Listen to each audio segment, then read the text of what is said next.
Hello guys and welcome back to the Toffee Blues, your source for all things Everton. Once again, I'm Greg and this is the Starting 11 show. I've got a slightly easier task this week. Of course, last week we saw Rafa Benitez's team, and by the sounds of his latest press conference, not much has changed personnel-wise.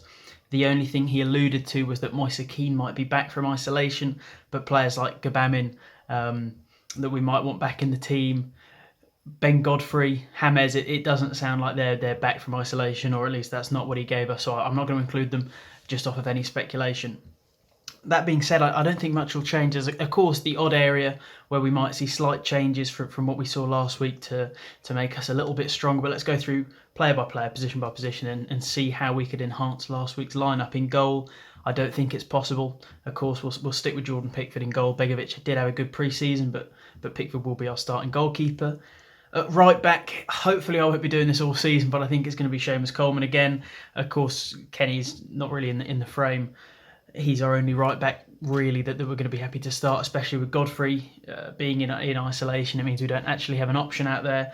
I think he did well enough against Southampton. A lot of people like the passion he showed. Of course, there's a nice pictures of him and Doucouré sort of shouting in each other's faces because they're just so relieved and happy, and there's a big tension of pre-season and the summer all being released, and that's nice to see that sort of vocal side of him. We don't see it too much, but good. Seamus Coleman.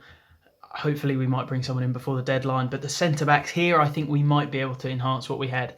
I think Michael Keane and Mason Holgate is a bit of a recipe for disaster, especially against a team like Leeds, who are going to be attacking constantly, quickly. They're going to be shifting around. They're going to have lots of different things to deal with, and we've got players there who are mistake prone. I mean, that their goal, Southampton's goal at the weekend, it came from a couple of errors. Michael Keane, of course, and then some bad positioning from Mason Holgate.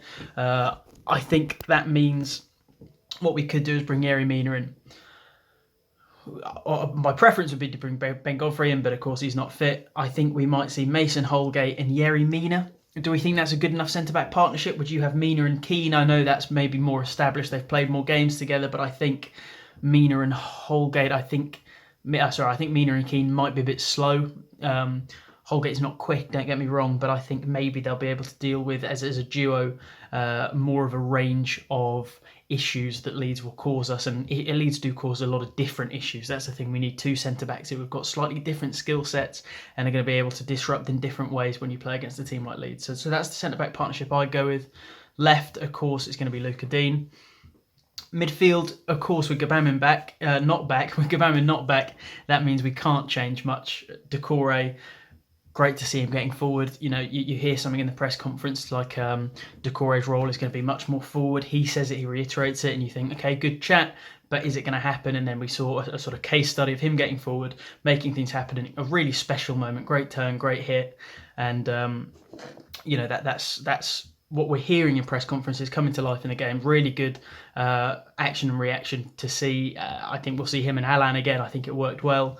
In front of them, I'll go with sort of what the formation looked like in the first half, which was Demarai Gray almost in behind Richarlison. I know that sort of shifted and changed as Iwobi came on, and it's more interchangeable the way that front line plays.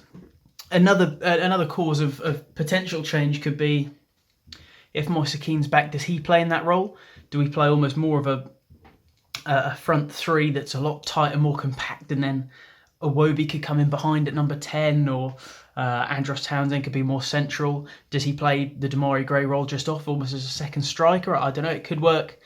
It could not work. For now, I'm going to assume we don't do that. Firstly, we can't be 100% certain Moise Keane will be back, and I can't see him walking into the team straight away, especially after Iwobi had a good impact off the bench. Can't believe I'm saying that as a thing, but I think we'll see Demarai Gray there, Andros Townsend, Calvert-Lewin, and then of course Richarlison, who is on red hot form at the moment, whether it be internationally and then coming back here. It's great to see him transfer that form over, and he's obviously got to start. So I think that'll be the team.